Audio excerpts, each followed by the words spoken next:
So let's get the fact separated and sorted from the myth. Let's clear up a few things related to asset protection. And folks, I think your gut will tell you this. There is a lot of stuff that you have been pitched, you have been sold, you have been hyped on that is designed to do one thing: scare you into giving people who don't know what they're talking about a lot of money. So let me get very blunt, very clear, and be very controversial at the beginning. Nevada, Wyoming, and Delaware LLCs are not magical or special. Between those three states, if I had to pick one, I would pick Delaware, because Delaware actually has some laws that matter. Nevada and Wyoming are rapidly losing what there was once something unique about them. Nevada and Wyoming both collect way too much data in the process of forming an LLC in those states. There are a number of other states that are far less conspicuous and aggressive in their data collection. I am not a fan of Wyoming and Nevada LLCs unless you have a legitimate reason for why you're doing business in those particular states. Many other states have now caught up with the unique things that made Nevada and Wyoming good for a while, but now they're average. That's all. They're just average. Delaware still has a few things, particularly if you're going to be doing business in the security space, that makes it worthwhile. Otherwise, Delaware is not that much more special than anybody else. Now, there are several states that have LLC laws that are just as good, maybe even better. Yeah, I'm biased. I'm a Buckeye. Ohio does not want to know, does not ask, does not collect the data, therefore it can't be breached or leaked or hacked or whatever, as to who owns an LLC.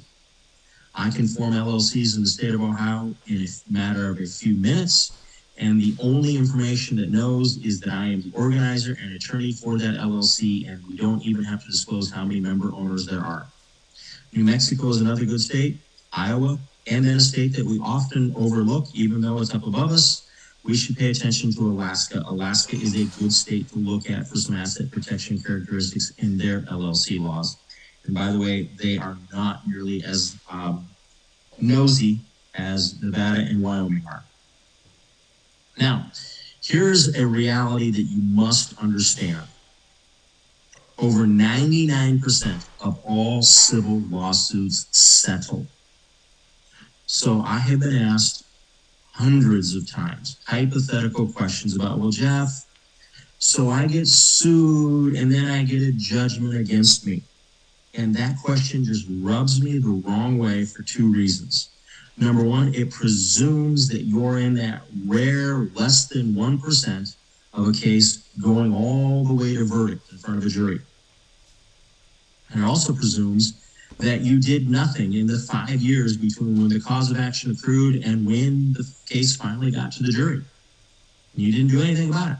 So folks, you got to understand, 99% of all civil lawsuits settle. So given that fact, it's imperative that we structure our business operations. It's imperative that we structure our asset protection planning to exploit that fact, to make it where our operations, our entity structure is conducive to settlement, where we can be the porcupine or the hedgehog that is willing to settle on terms that are acceptable to us, with making sure the other people recognize that they've got to come deal with us and all of our barbs, pricklers, and sticky issues.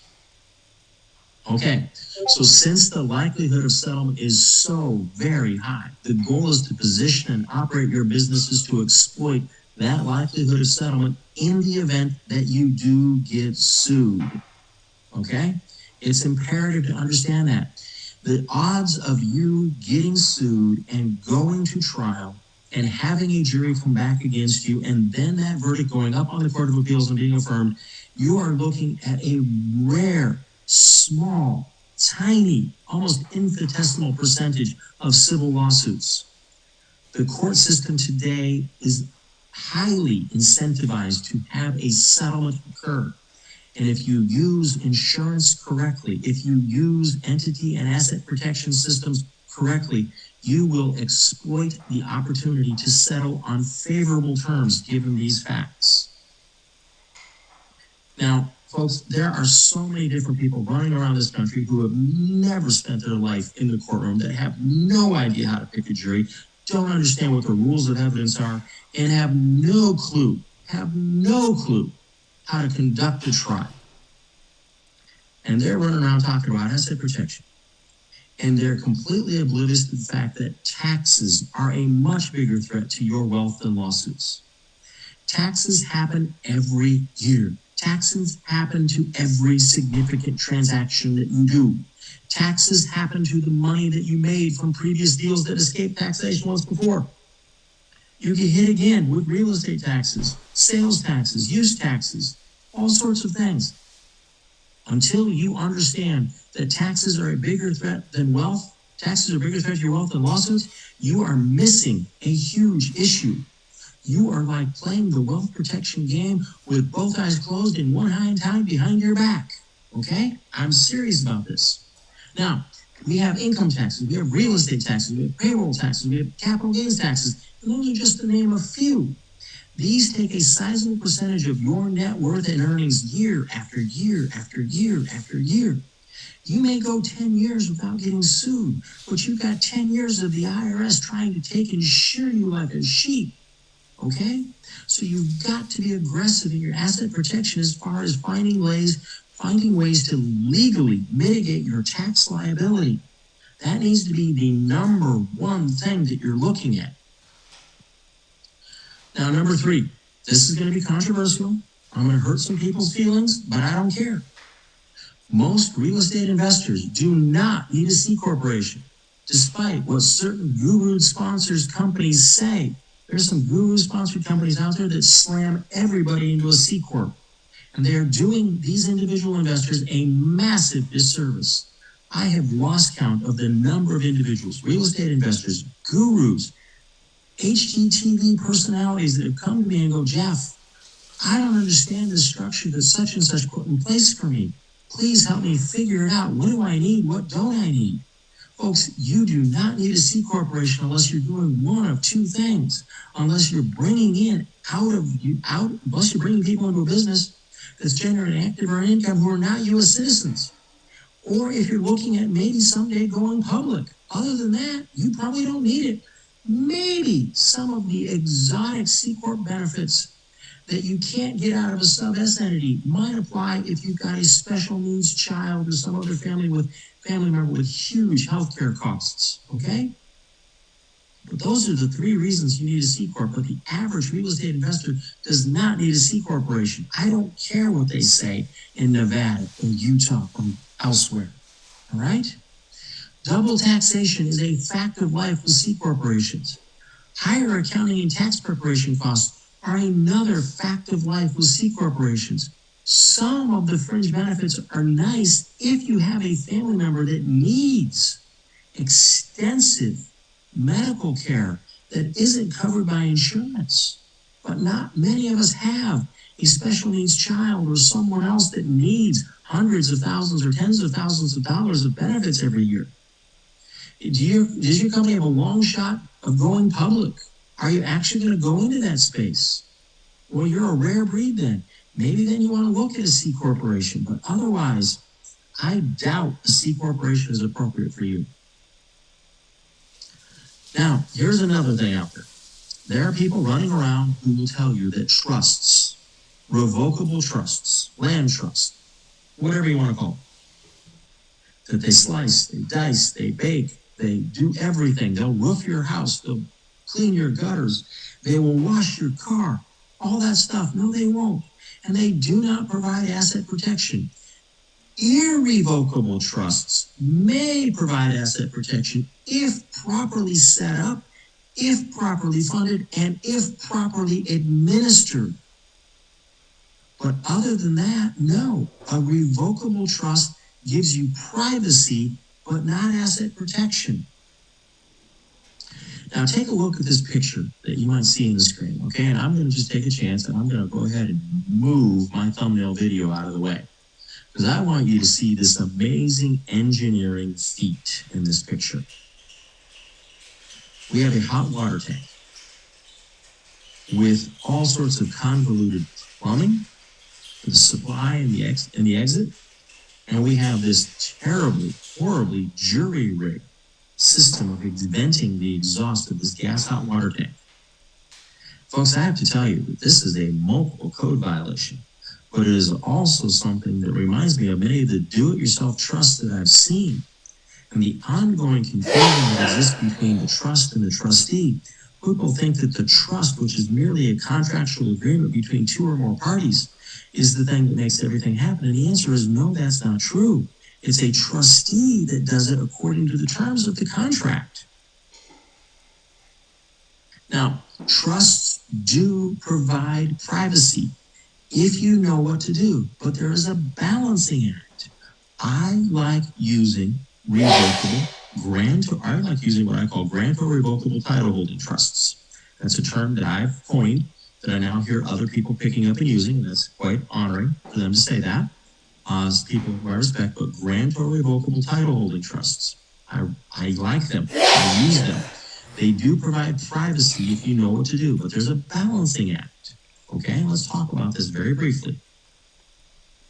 The benefits of the trust, the privacy of the trust. You can name a trust almost anything you choose. Beneficiary names are private. Yes, true in most cases. Transactional privacy, true in many instances, but not all. Government has limited control. Oh, I don't agree with that. And no relationship with state government? Well, it depends on what you mean. You don't have to file a trust with the state for coming into existence, but it's still governed by state law. Does the government have limited control? Well, state courts still apply. State law still applies, so I don't know. So people are out there telling you that trust will get you away from all government influence and control. They're not telling you the truth. Trusts are a good thing if you know how to use them. It's like knowing how to use a chainsaw to cut down a tree. It's a whole lot better and faster than an axe. But you better know what you're doing so you don't cut off your leg. All right. So some people say that trusts provide asset protection. That's categorically false. Trusts, difficult to collect judgments and liens. Possibly true. Possibly true, depends. Some liens will pass, some title companies will look at a lien and say, nope, it still attaches even though the property was under a trust. Probate avoidance, yes, a good drafted trust may avoid probate. Dividing your estate for assets, separating beneficiaries, true, that can be done, but that requires careful drafting and awareness of the rule against perpetuities, as well as some of the other complicated estate planning rules that are out there. That's why I have the etc. there. And as people say, well, the neat thing about trust is no separate tax returns with other entities. Well, pass-through LLCs, disregarded LLCs, single-member LLCs that don't elect sub-S, they're disregarded and passed through just like a trust. So there's not necessarily a separate tax return unless you start retaining income or unless the grantor sells the beneficial interest and transfers control of the trust to somebody else. And that becomes a taxable event that needs to be reported. Okay, so you gotta be careful. Trusts are not what some of these uneducated, non-lawyer gurus running around think that they are. Okay? Now, I love a trust because of the ability to take title of residential property subject to existing loans. I can do it relatively safely. Please do not think that I'm going to convince you that I can use a trust to do a sub-2 deal and safe harbor under the Garner-St. Germain Act. Anybody that wants to tell you that has not read the act or is lying to you. I can transfer beneficial interest to the trust. That's true, that's possible. The trust is an easy entity to start. No, it's not. It requires careful thinking, planning, and drafting. It's an easy entity to operate. Absolutely not. It requires thought and planning with how to operate it, just like with an LLC. The trust can keep you from being in the chain of title. Not true. Not true. The trustee will be in the chain of title. That names the trust and the trustee. They're in the chain of title. You can keep the beneficiary's name out of the chain of title, but that's it. And control without ownership, that all depends. If you're going to own the trust and control it, fine. And the trust owns assets, fine. Then you're really controlling with ownership, but it's one step removed. But don't think that you cannot own the trust and still control the asset. That's not the case. You have to own the trust. All right? Now, I know we went through all of that very, very, very quickly. What I suggest you do, if that didn't resonate well with you, or if there was a lot of stuff that was confusing, then pause the recording right now, back it up, and listen to it again. Probably you might need to listen to some of it 2 or 3 times because I covered a lot of material very quickly. And some of what I say is just second nature to me. And I realize for beginning investors and even some intermediate, even seasoned investors, what I just said is revolutionary and mind-blowing. So go back, listen to it again on a replay. Back it up and listen to it again. I want to make sure you get your money's worth. All right. Folks, here is a fact of asset protection that way too many people don't talk about. Umbrella liability insurance is absolutely critical. Absolutely critical. And umbrella liability insurance is absolutely critical. It is the dollar for dollar best, cheapest, most effective, affordable form of asset protection out there. An umbrella liability policy can do so many things in so many ways. We're going to get into some of it, okay? An umbrella liability policy can insure your primary residence. It can insure your rental properties. It can even insure commercial real estate. And depending on how many properties you may have to have more than one umbrella liability policy. And that's perfectly fine. But I want you to have an umbrella liability policy that covers your primary residence, covers all of the vehicles that you own and operate, and it covers some of your rental properties, and you get a second one to cover the rest of your rental properties or however many you need. But here's the thing I want you to understand about an umbrella liability policy. It provides you with a very affordable legal defense over and above and in addition to the legal defense being supplied by your underlying initial insurance coverage. Now you're going to say, well, Jeff, explain this. Let me explain this. An umbrella policy sits over the top of and covers multiple assets that already have their own separate underlying base insurance policy. You may have insurance on your cars. You may have insurance on your primary residence. You may have bundled it with whatever company out there wants you to bundle it. You may not have bundled it. You may also have some insurance policies on some rental properties, 3, 4 rental properties and so on. You may get one umbrella policy that covers over your house, over your 2 or 3 cars, and over your 2 or 3 rental properties. One umbrella policy may do all that. So you may have an underlying policy with a big national company. I'll pick a name just out of the blue. I'll just call it State Farm. And you may have an umbrella policy with Auto Owners out of Michigan. Okay, Auto Owners is a pretty decent company for umbrella policies. And so if you have an occurrence, if you have a claim, State Farm may say, oh, well, it's well within our policy limits, we'll handle it, no big deal. But if you run into something where you have a significant exposure, then you need to let both companies know about what happened, and then those companies may send their own separate legal teams to defend you. So imagine that you've got a good umbrella policy in place. Imagine that you were involved in a car wreck and it was your fault. And imagine there's some significant physical injuries that were caused as a result of your negligence. And at the court hearings, not one but 2 teams of lawyers show up, paid for by 2 different insurance companies. They're looking out for your interest, trying to settle that case. And you're not writing a check to any of these attorneys. Your insurance company is. That's the power and beauty of an umbrella liability policy. But there's more that I want you to understand. And when I explain this to you, I need you to understand that I come at this from the perspective of being in the personal injury litigation space for decades. And I can tell you that a personal injury litigator such as myself, when we see that an insured, that a defendant tortfeasor has an underlying policy and an umbrella policy, we get excited because that's what we focus on. We focus on getting sure, on finding a way to where we can collect as much insurance money as possible. We're not looking at the rest of the assets that person has because the insurance is so readily obvious. And I'm going to tell you right now, the basic minimum coverage from an umbrella policy is $1 million.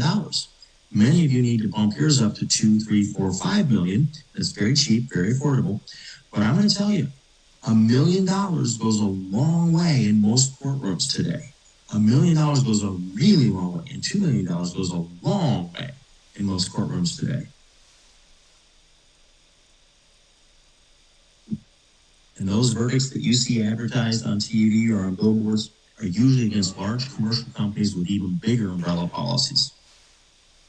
All right, so insurance coverage from an umbrella policy. It covers your rentals, it covers your private residence, it covers your automobiles. One of the neat things about the umbrella policy on your automobile is suppose that you're in a car wreck, but it's not your fault.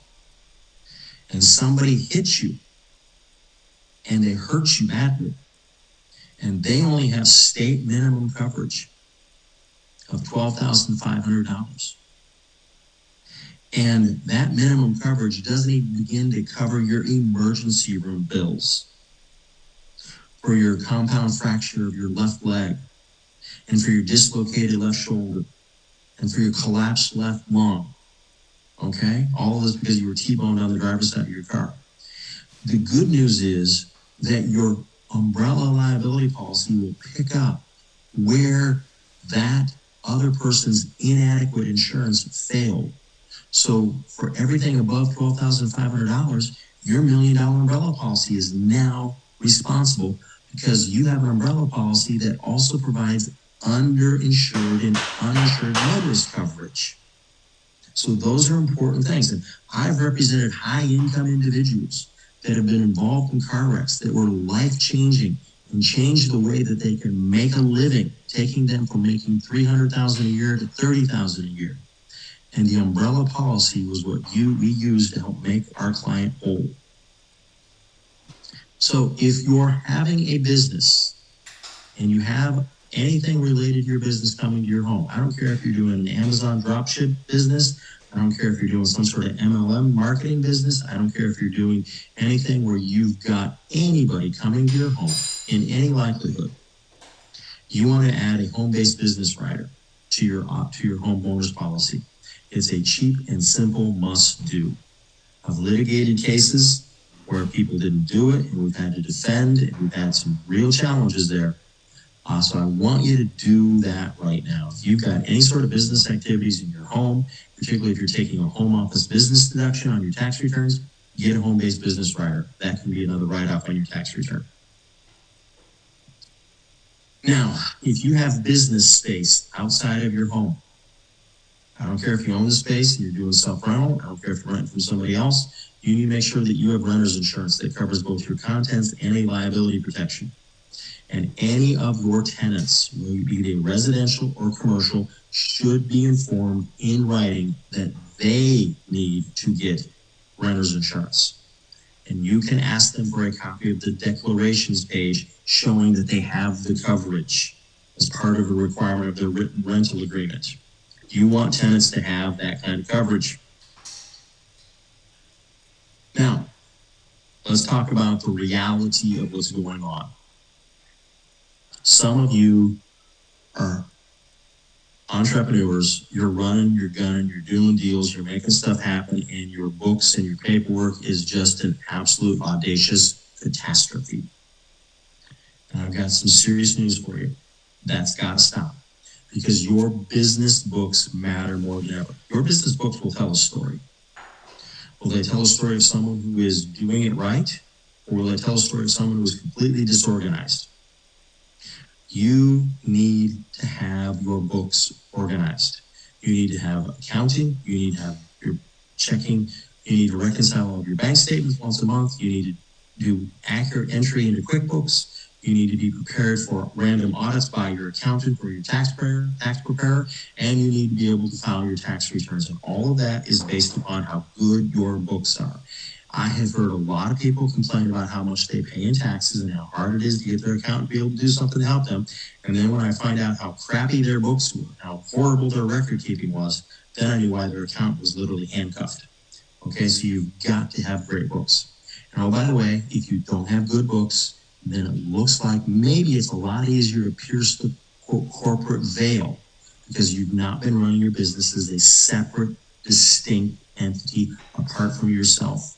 Now you're going to fall prey to the alter ego doctrine, and you could end up in serious trouble if sued. So you're going to say, well, Jeff, that's nice, but what are my books? Well, your books begin with the basics, such as the articles of organization that you filed with a particular Secretary of State to bring your entity into existence. Then it's going to be the operating agreement or the bylaws of your entity, your corporate bylaws or your LLC operating agreement. Then it's going to be any sort of statutory agent updates or changes. It's going to be any joint actions of managers and members if it's an LLC. It's going to be any corporate resolutions if it's a corporation. It's going to be your annual tax returns, your business tax returns. It's going to be your balance sheet. It's going to be quarterly and annual profit and loss statements all off of QuickBooks.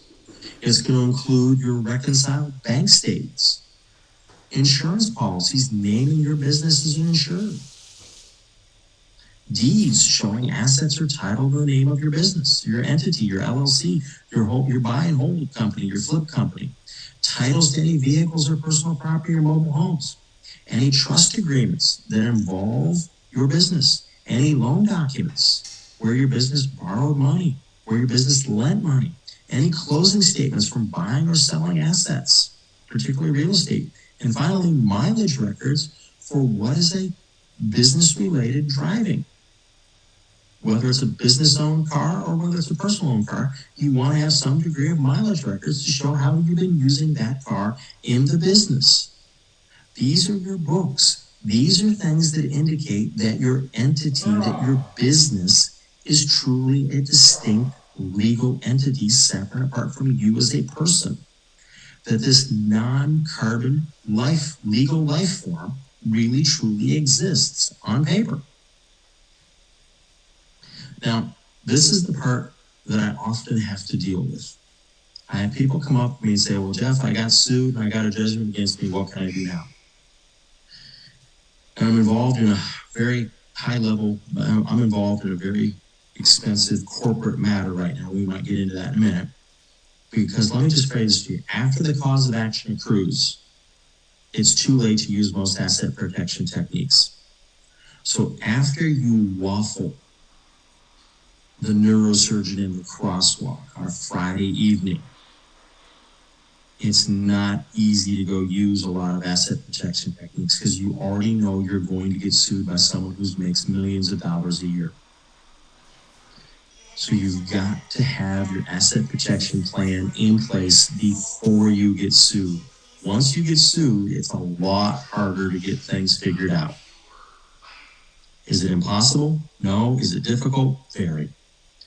So this is a case I'm working on right now where I'm a co-founder and legal counsel with RealFlow, where we have successfully sued an individual and obtained a $1 million plus verdict against a couple of these individuals. And they have engaged in post-judgment manipulation to try and hide their assets, and we're unwinding all of that. We got a $1.75 million judgment, and we're going after them. So let's move into the next thing. We can use LLCs, trusts, and insurance to structure and protect our assets from taxation and litigation, but we have to use common sense. We have to use common sense. We have to create a structure that is understandable and functional.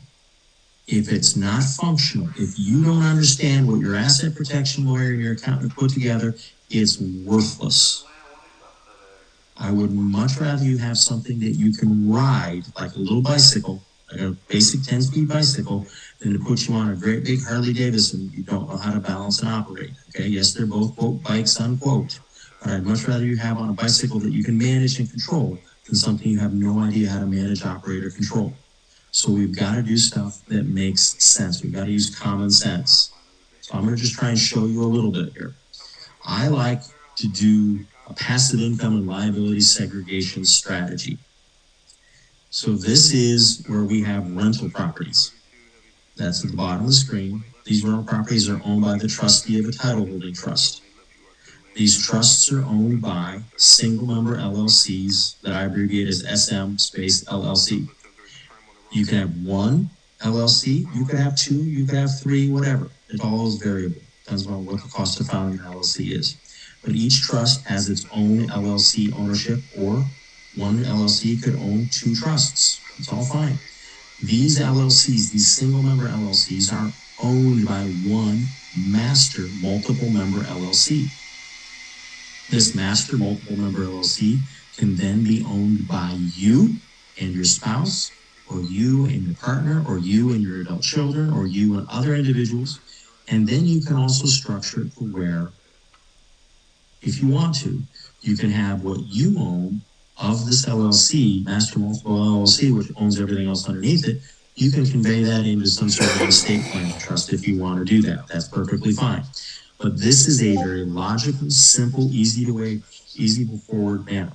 So anybody that's looking at these houses is going to see that they're owned by a trustee of a trust. They're not going to know who the beneficiary of the trust is. They're not going to know anything about this. So there's not going to be a way to link these single member LLCs to this trust. There's nothing on public record to show that. And there's nothing on public record to show the connection between these multiple member LLCs and these single member LLCs. Nothing there. Now, depending upon what state you set these things up in, you may be able to even hide the fact that you and your spouse own this multiple member LLC. Now, the rules are changing. From a federal standpoint, there will be filings that we're going to have to make to the IRS showing who is the true beneficial owner of certain entities, trusts, and LLCs. But that's not something that's public yet. Notice I say yet. You see how these arrows go? It shows how the cash flow from the assets move, and it shows how things are operated and controlled. You and your spouse control the master multiple member LLC, which owns 100% of these single member LLCs. These single member LLCs are the owners of the trusts that hold title of these investment rental properties. So here's another way of looking at the structure.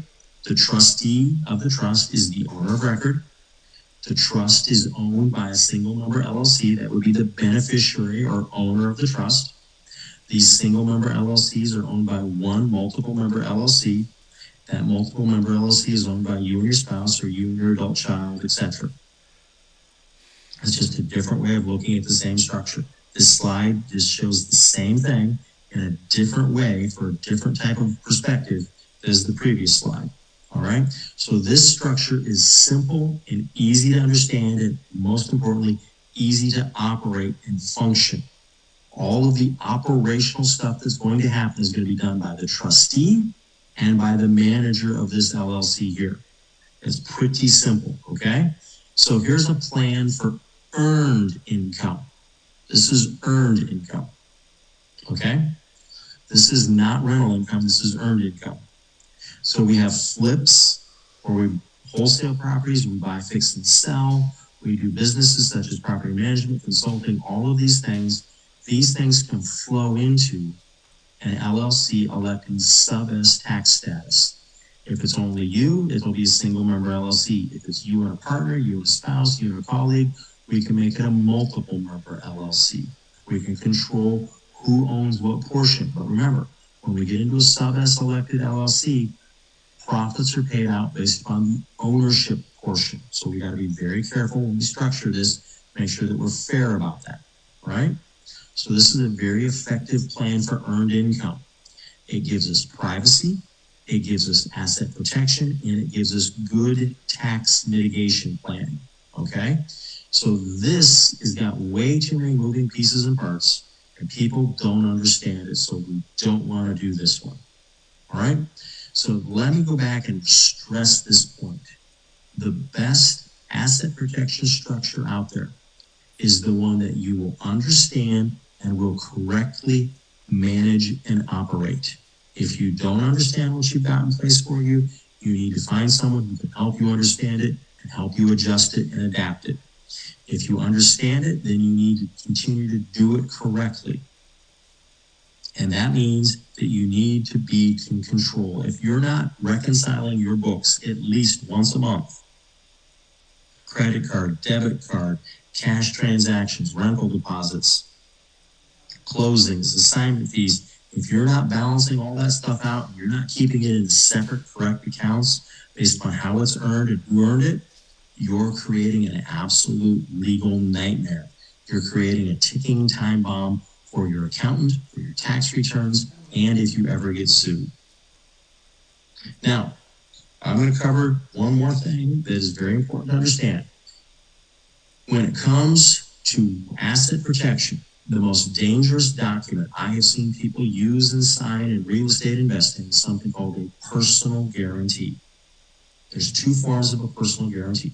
One is when you personally sign a promissory note, when you personally borrow money from a bank to buy a house. The second is when you're having a trust or an LLC be the borrower, and you as the owner or manager or controller of that LLC or trust, or the beneficiary of that trust, you personally guarantee the loan.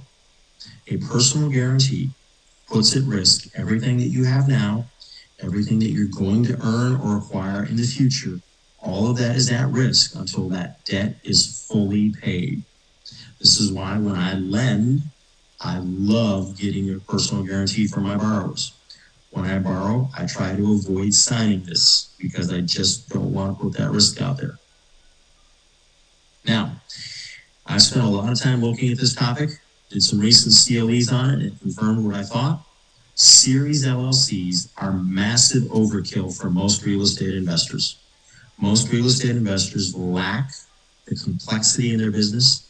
Most real estate investors lack the accurate financial accounting and controls in their business to make a series LLC effective.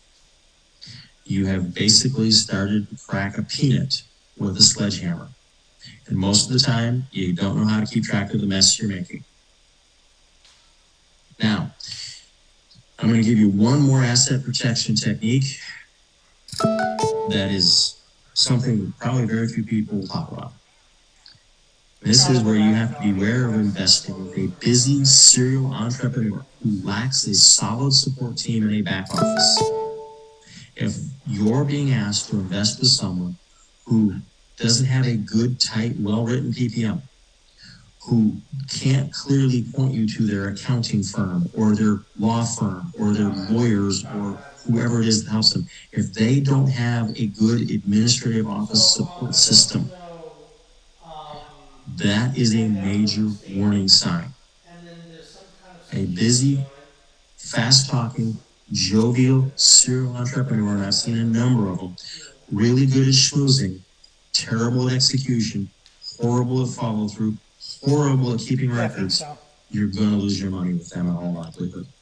You're going to lose it. I'm watching litigation in a number of cases where that's exactly what we've got going on right now. Whether it's an operator in Kansas or in Virginia or Ohio or Delaware, it doesn't matter. I'm watching these guys go down because they just don't have the support to do it correctly. Now, I'm going to just pitch this at the end. Sign up for my free email newsletter. Go to watsoninvested.com, watsoninvested.com, and I want to thank you for this opportunity to share with you this conversation regarding the myths versus the realities of asset protection. And until the next time, best regards, Jeff Watson.